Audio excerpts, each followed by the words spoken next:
So now that we've thought about our simple basic circuit concepts, let's now look at the direct current circuit, or DC. This is what we mean when we say DC. If I had to define a DC circuit, I'd basically say it's a case where a battery or power supply, it doesn't have to be a battery,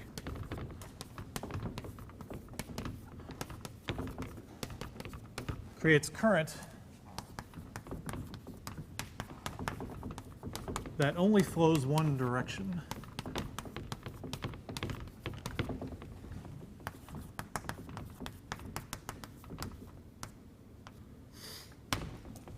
So it's not necessarily that the current is constant. It can actually go from 0 up to some value, and it can decay back down to 0. But it always goes the same way, never goes back. That's how we distinguish DC from AC. So let's draw our simple circuit again and see what else we can begin to think about. So here is our battery, and here is our resistor. And one thing we want to do different is what we call what the battery creates. It actually creates, the word for it is an electromotive force.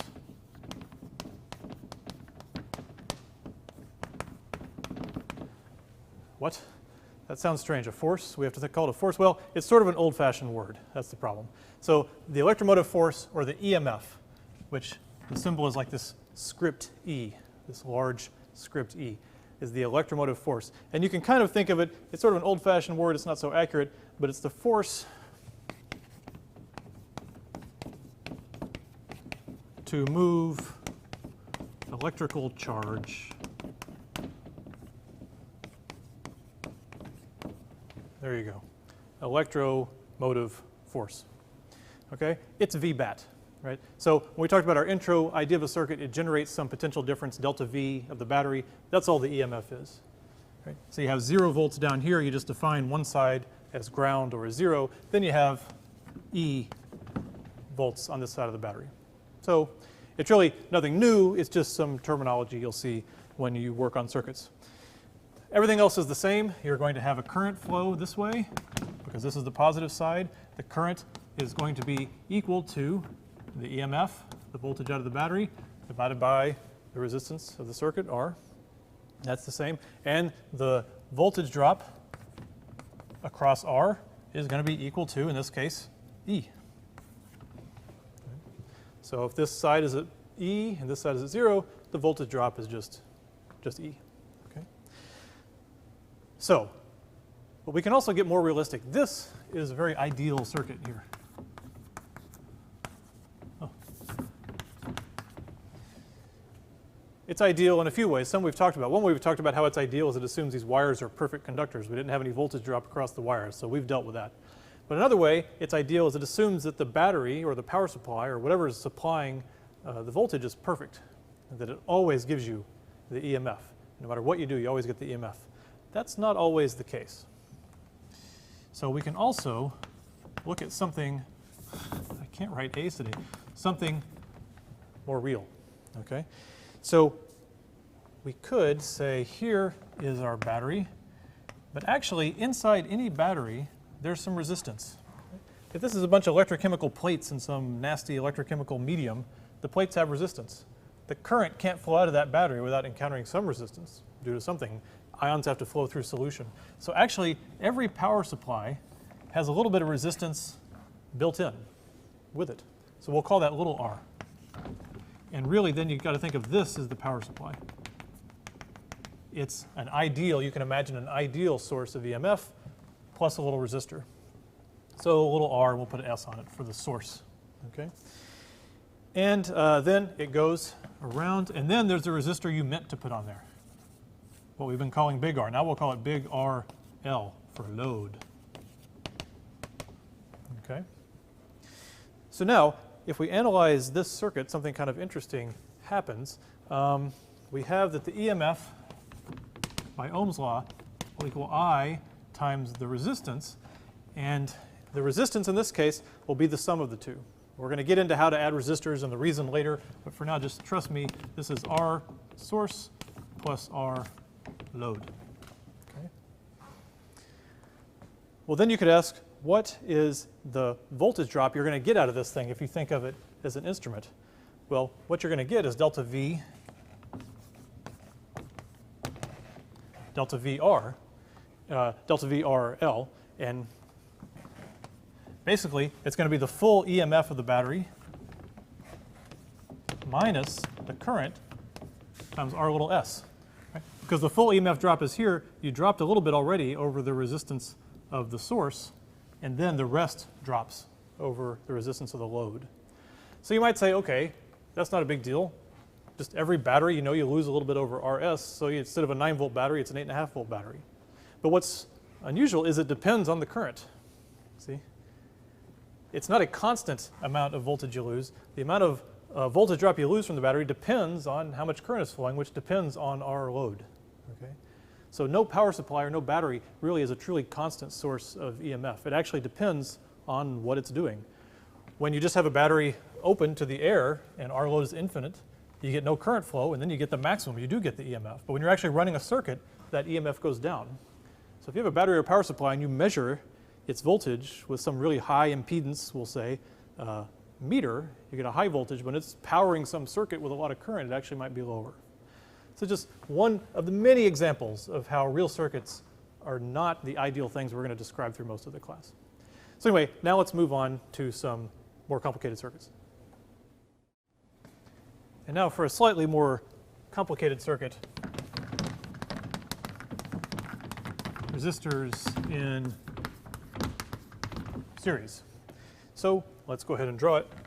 We have a battery with some EMF, and we have resistor 1 and resistor 2. And even if you know what's going to happen, this is a good way to think about properties of circuits. So, well, one thing that we know is going to happen is current's going to flow. Right? All these wires connected to a battery, current I has to flow. And the question is, how much current is going to flow? Well, hard to say. The battery is not sentient. Right? The battery doesn't know what resistors are there. The battery only feels an effective resistance due to the two resistors. So all it knows is what it's told through the wires. Right? So what we know then is that we can write our first equation is that the EMF is going to equal the current that it sends times some effective resistance. And then we look at it and say, how do we start to take this apart? Well, the first thing to notice is in this kind of a circuit, when these two are in series, the same current has to flow through both of them. Okay? So same current through each resistor. And if that's the case, then delta V1, so we can start thinking about what if we measured the voltage across that one. Delta V1 would equal I times R1, and we could measure the voltage drop across R2, and delta V2 would be I times R2. All right. Let's see. What else do we know? We got to think about both current and voltage. Well, the EMF drop is going to be partly across R1 and partly across R2, but by the time you go all the way around, if this is 0 volts and this is E volts, then those drops have to be equal to the original EMF. Right?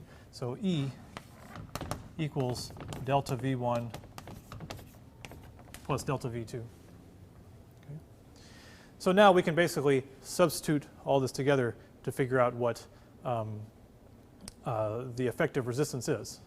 So the effective resistance, if we take this EMF and substitute I times the effective resistance, and then for this delta V1, we substitute I times R1, and then for this delta V2, we substitute I times R2. And if you do that, then the I's go away. And then you see what you know is true for resistors in series is that the effective resistance is simply the sum of R1 and R2. So R effective. So that's the simple case of 2 in series. And then soon we'll generalize this to talk about more complicated circuits. We can also make more complicated circuits by looking at resistors in parallel. So if we want to draw the circuit, again, let's see, battery. And then we're going to have one resistor here, R1, in a simple loop, and then have it split and go to the other resistor here, R2, like that. So this is what we call parallel. Let's see, so same thing, we have an EMF here. It sends out a current I. Power supply is not sentient. It doesn't know what's there. It only feels it. So all it knows to do is to send a current according to some effective resistance, just like before. Okay. Now, here it's sort of the opposite. Here we know if this is at E volts and this is at 0 volts, this is a wire, this is at E volts, E volts, E volts.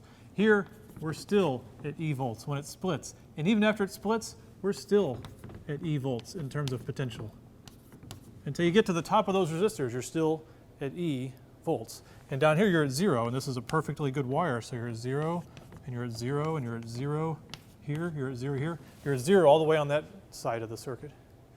So what we see here is that the EMF drop from the battery, the EMF supplied by the battery, drops across each resistor.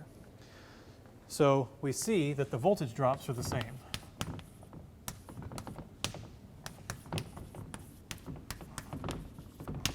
And what that means is that E equals delta V1 equals delta V2. Okay. But now the current is different. The current, we imagine current is the flow of charge. Charge is conserved, right? So the charge will split, and the current will split.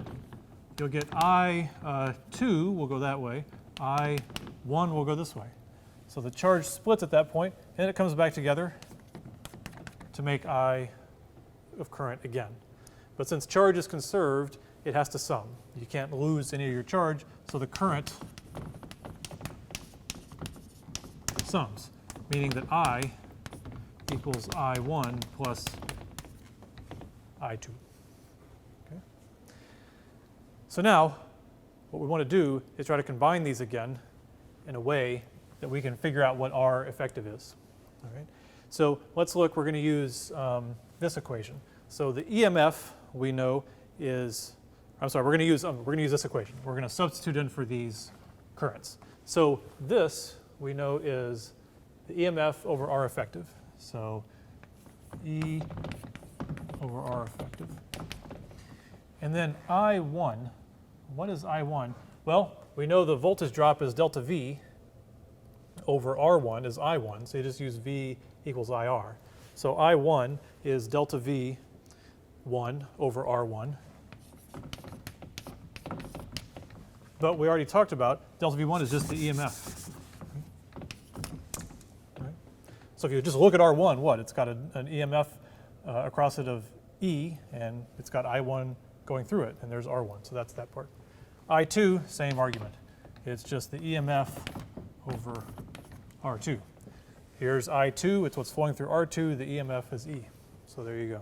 So when you look at that equation, you can see, just cancel the EMFs, and this is how they add. 1 over the effective resistance is 1 over R1 plus 1 over R2. So they add as reciprocals like that.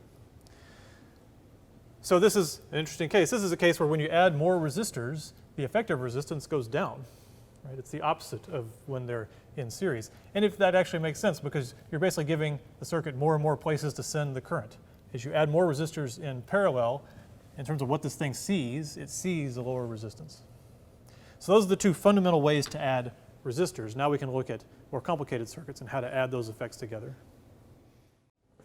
We can get into more complicated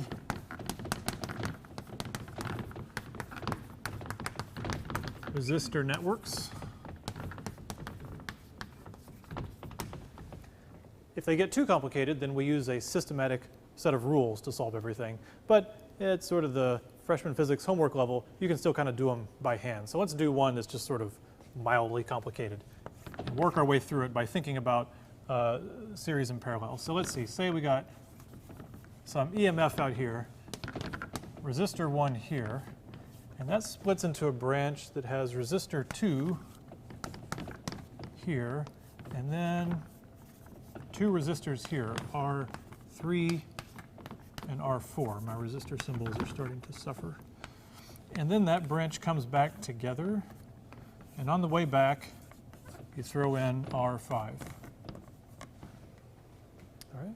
So the question is, how much current's going to flow through there? Well, we start out just like before. The battery, all it sees is wires. So we know that the EMF it'll send out some current times the effective resistance. So what is the effective resistance? Well, what you can do is start just thinking about it in terms of series and parallel. The first thing you can look at, and I won't even redraw the circuit, is that this is 2 resistors in series. So that's really just a resistor that's R3 plus R4. So we'll draw it just as one resistor, R3 plus R4. Okay? And then you could see now we have just 2 resistors in parallel. So you could say this is really the same as R1 over R star R5. Or I'm going to replace R star with these 2 resistors in series. So R star, its value would be 1 over R2 plus 1 over R3 plus R4 to the minus 1. Okay? Remember, it's 1 over this equals 1 over this plus 1 over this, so I went ahead and just inverted everything. Inverted it to get back to R star, and inverted that whole side of the equation to get back to R star. And then we have it back down to series. So now it's just this plus this plus this. So R effective is R1 plus 1 over R2 plus 1 over R3 plus R4 to minus 1 plus R5. And there we've put it all together to calculate R effective directly from R 1, 2, 3, 4, 5. And if you wanted the current, then you would just take the EMF divided by whatever the value is of that R effective. So you can do them by hand by taking little parts and doing series, parallel, series, parallel, series, parallel. Eventually they get to be a mess, or eventually we might do something strange like